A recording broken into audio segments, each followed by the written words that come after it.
Today we learn about ancient history of India. Our today's topic is importance of ancient Indian history.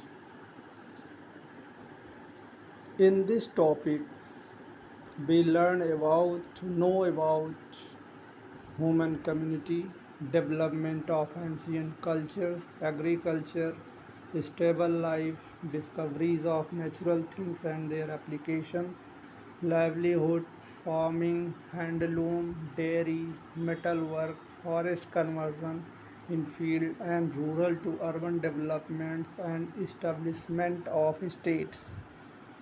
Development of civilization, development of different scripts and languages, all things we if want to know, then we have to learn the ancient Indian history.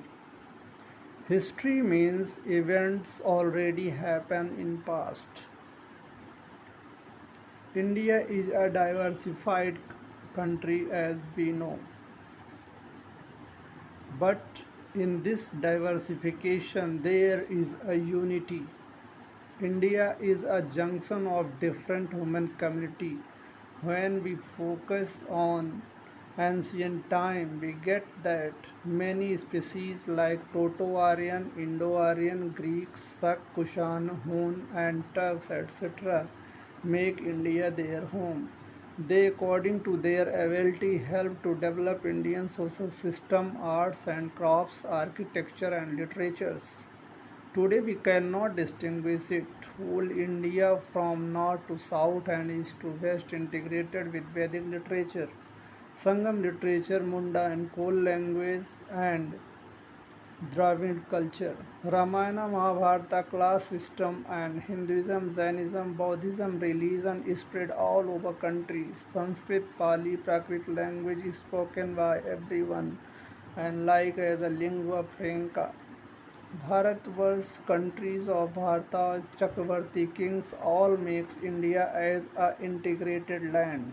When foreigners like Persian and Greeks came, they pronounced Sindhus as Hindus and Indus. So Bharatvarsh became India. When we focus on the relevance of past to present, then we find that something is good in past and also there is a deterioration we get. Past and present both are important. Always we learn from past and innovate our present. In Indian civilization, we found many things positive, but as time changes, we also get some deterioration like social distinction, untouchability, casteism, communism, linguistic distinction, and fall in women status. Thank you.